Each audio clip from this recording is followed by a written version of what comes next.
students, welcome back on my YouTube channel DM Foundation P9।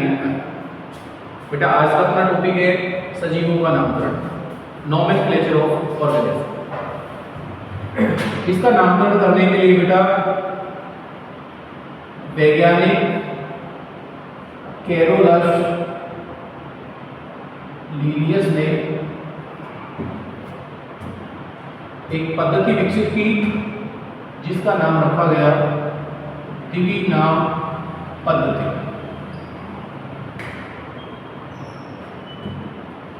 Binomial nomenclature.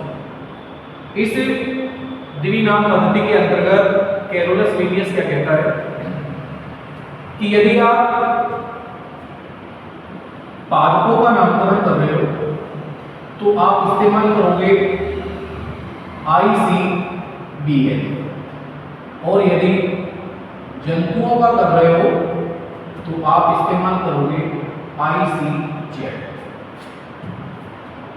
International code of botanical nomenclature और international code of zoological nomenclature.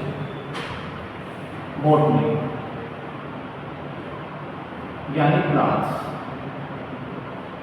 Z zoology यानी जून यानी animals.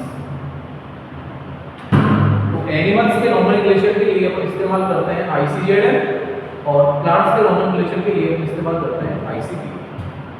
तो बेटा द्विनाम पद्धति, द्वि का मतलब होता है दो पद लेते हैं इससे। अब ये पद क्या होते हैं? तो बेटा क्लासिफिकेशन जब अपन पढ़ते हैं तो इसमें हायरार्की आता है, क्लासिफिकेशन हायरार्की, वर्गीकृत पदानुक्रम। इस पदानुक्रम में kingdom, phylum, class, order, family, genus और स्पीशीज, ये 7 चरण होते हैं। वर्गीकरण की सबसे सूक्ष्म इकाई स्पीशीज होती है, जाति होती है। तो इसमें जो दोनों पद हैं, पहला पद आ गया जीनस, दूसरा पद आ गया स्पीशीज। तो नामकरण करने के लिए पहला पद जो आता है वो आता है बेटा वंश से, जीनस से, और दूसरा पद जो आता है वो आता है बेटा जाति से, स्पीशीज से। अब इसको फॉलो करने के लिए कुछ रूल्स फॉलो करने पड़ते हैं। क्या है? पहला नियम कि जो भी भाषा इस्तेमाल की जाती है वो भाषा ग्रीक होनी चाहिए। दूसरा नियम क्या है कि पहला पद किसका होना चाहिए बेटा? वंश का। जो पहला अक्षर कैसा हो उसका? कैपिटल। और दूसरा पद किसका होना चाहिए? जाति का। जो कैसा लिखा जाएगा? स्मॉल लेटर में लिखा जाएगा। तीसरा नियम क्या कहता है? तीसरा नियम कहता है कि वंश के नाम को और जाति के नाम को अलग अलग अंडरलाइन किया जाता है, रेखांकित किया जाता है। किस कंडीशन में? चौथा नियम कि ये जो वंश और जाति के नाम होते हैं ये बेटा इटैलिक्स में लिखे जाते हैं। इटैलिक्स बोले तो तिरछे अक्षरों में। अब ये तो अपन कंप्यूटर के द्वारा तो तिरछे लिख सकते हैं, बट बेटा अगर हैंड रिटन नेम हो तो उनको अलग अलग क्या करेंगे? अपन अंडरलाइन करेंगे, वंश को अलग करेंगे, जाति को अलग करेंगे।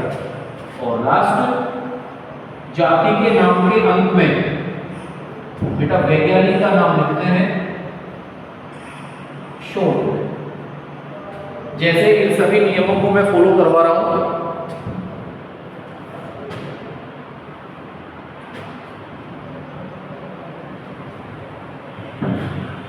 एग्जाम्पल ले रहा हूं बेटा, मानव।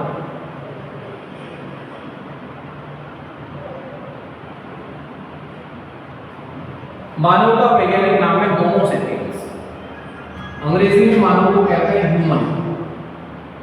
मतलब ये इंग्लिश शब्द तो नहीं है, कैसा शब्द है? ग्रीक भाषा का शब्द। दूसरा है पहला पद किसका हो? वंश का। तो होमो क्या है? वंश। और सेपियंस क्या है? जाति। फिर कह रहा है कि वंश का पहला अक्षर कैपिटल हो, पहला अक्षर कैपिटल है, और जाति का पहला अक्षर कैसा है? स्मॉल। और चूंकि एंटर नेम है तो इनको अपन इटैलिक्स में तो नहीं लिख सकते, इसलिए दोनों को क्या करते हैं अपन?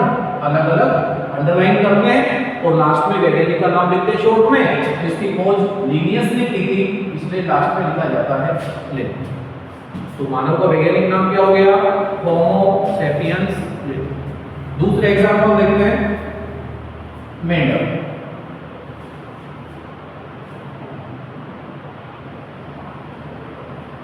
बेटा मेंडल का वैज्ञानिक नाम होता है राना टिग्रिन। देखिए दो पद आ रहे हैं, पहला वंश का है, दूसरा जाति का है। मेंडल को अंग्रेजी में कहते हैं फ्रो, यानी इंग्लिश वर्ड तो नहीं है। अब पहला अक्षर कैपिटल है, जाति का पहला अक्षर स्मॉल है, और दोनों को क्या करते हैं? अलग अलग अंडरलाइन करते हैं। जैसे एक क्वेश्चन दे रहा हूं मैं,